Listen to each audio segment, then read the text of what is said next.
Hi hello welcome to our channel Teju's పదాల పదనిసలు. ఈరోజు మనం చెప్పుకోబోయే కథ చెలి నివాసమై పార్ట్ 62. ఇంకా లేట్ చేయకుండా స్టోరీలోకి వెళ్ళిపోదాం.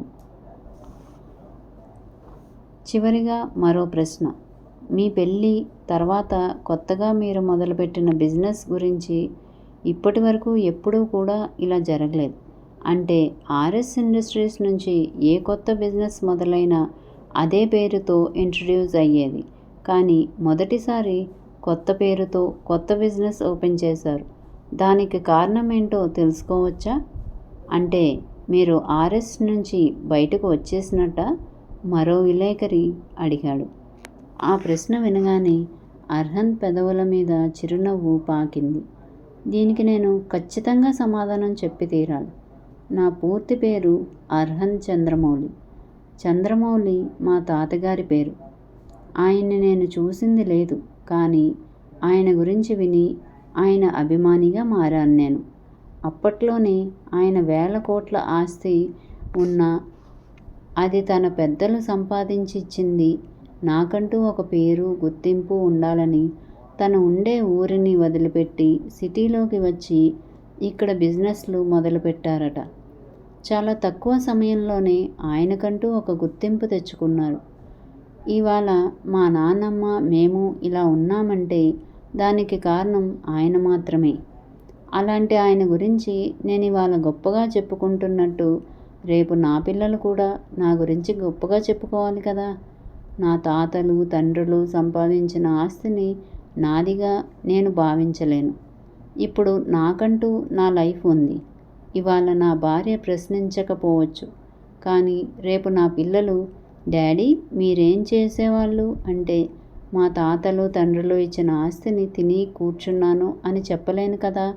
నవ్వుతూనే సమాధానం చెప్పాడు అర్హన్. అంటే మీ తండ్రి గారు అలా తిని కూర్చున్నారనా? వివాదాలకు కేర్ ఆఫ్ అడ్రస్ తమ పత్రిక అన్నట్టు ఒక విలేకరి అడిగాడు. మీరు గట్టిగానే ప్రయత్నిస్తున్నారు. మా మధ్య ఏమన్నా గొడవలు ఉన్నాయేమో తెలుసుకోవడానికి. నేను ఒకటే చెప్పదలుచుకున్నాను. మా తాతగారు చనిపోవడం వల్ల బిజినెస్ భారం నానమ్మ మీద పడింది. నాన్న తన స్టడీస్లో ఉండగానే నానమ్మకి హెల్ప్ చేయడం మొదలుపెట్టారు. ఈ విషయం మా నానమ్మనే చాలాసార్లు చెప్పింది. మేబీ మా తాతయ్య ఉండి ఉంటే మా నాన్నగారు కూడా తనకంటూ ఒక గుర్తింపు తెచ్చుకునేవారేమో. ఛాన్స్ లేకుండా పోయింది. కానీ ఇప్పుడు అలా కాదు కదా. మా ఫ్యామిలీ బిజినెస్ చూసుకోవడానికి మా నాన్నమ్మ మా నాన్నతో పాటు స్వీటీ కూడా ఉంది. సో నేను బయటకు వచ్చి నాకంటూ ఒక గుర్తింపు తెచ్చుకోవాలనుకోవడంలో తప్పు లేదు కదా. తనదైన శైలిలో సమాధానం చెప్పాడు అర్హన్. అంటే ఇప్పుడు మీరు పూర్తిగా ఆర్ఎస్ నుంచి బయటికి వచ్చేసినట్టేనా అని అడిగాడు మరో విలేకరి. నా అవసరం ఎప్పుడు ఉన్నా క్షణం కూడా ఆలస్యం చేయకుండా ముందుకు అడుగు వేస్తాను. అలానే ఇప్పుడు నేను మొదలెట్టిన ఏఎల్ని ఆర్ఎస్ ఇండస్ట్రీస్కి పోటీగా నిలబెడతాను. ఏఎల్ అంటే ఒక కుర్ర విలేకరి ఉత్సాహంగా అడిగాడు. నా భార్య పూర్తి పేరు త్రిలోచన, కానీ నేను ముద్దుగా పిలుచుకునే పేరు లోచన. నా ఆలోచనలో మాత్రమే కాదు, నా ఆచరణలో కూడా తనే ఉండాలని అర్హన్ లోచన కలిసేలాగా ఏఎల్ సాఫ్ట్వేర్ సొల్యూషన్స్ అని పేరు పెట్టాను. నవ్వుతూ లోచన భుజం మీద చేయి వేసి తనని దగ్గరకు తీసుకుంటూ చెప్పాడు అర్హన్.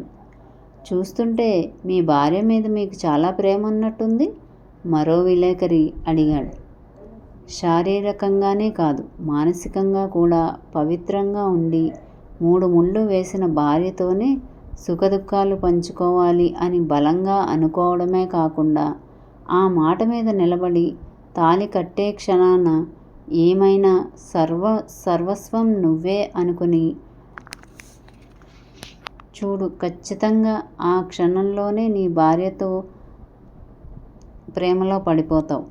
లోచన కళ్ళల్లోకి చూస్తూ చెప్పాడు. మిమ్మల్ని చూస్తుంటే ముచ్చటగా ఉంది.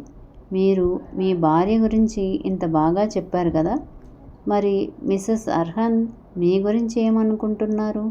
ఈసారి ప్రశ్న లోచన వైపు కార్నర్ చేయబడింది. అర్హన్ సమాధానం చెప్పు అన్నట్టు లోచన వైపు చూశాడు. ఒక చిన్న పల్లెటూరు నుంచి వచ్చాను నేను. మా తాతయ్య దగ్గర ఎక్కువ పెరిగాను. గుడిలో దేవుడికి పూజలు చేస్తారాయన. నాస్తికులు బండరాయి అని పిలిచే ఆ రాతిలో కూడా దేవుని చూసేంత నమ్మకం మా తాతయ్యకి. సనాతన ధర్మాల గురించి చిన్నతనం నుంచే చెప్పేవారు. ఒక్కసారి మెడలో తాళి పడ్డాక భర్తే సర్వస్వం అని ఆయన చెప్పిన మాటలని నేను ఎప్పటికీ మర్చిపోలేను. భర్తగా నా మెడలో తాళి కట్టిన మరుక్షణం నుంచి నా భర్తని ప్రాణంగా భావిస్తున్నాను. కేవలం కొన్ని మాటల్లోనే తనను పెంచిన రామయ్య పెంపకం గురించి, అలానే అర్హన్ మీద తనకున్న ప్రేమ గురించి అందరికీ అర్థమయ్యే రీతిలో సమాధానం చెప్పింది లోచన. మీది చిన్న పల్లెటూరు అంటున్నారు. మరి మీ అత్తింటి వారు మిమ్మల్ని ఎలా ఆదరిస్తున్నారు? మరో విలేకరి ప్రశ్నించారు. ఇప్పటికే చాలా ప్రశ్నలు వేశారు. ఇంకా వదిలేస్తే అడుగుతూనే ఉండేలా ఉన్నారు. వాళ్ళు ఎక్కువసేపు బయట ఉండడం మంచిది కాదు. మీకు తెలుసు కదా అటాక్ గురించి. మాధవ్ మధ్యలోనే ఆపేశాడు వాళ్ళ ప్రశ్నలని. ఒక్క నిమిషం అన్నయ్య అని మాధవ్ వైపు చూసింది లోచన. నాకు తల్లి లేని లోటుని మా అత్తగారు తీర్చారు.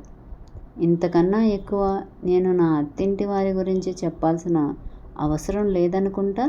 ఒక్క మాటలో తేల్చి చెప్పేసింది లోచన.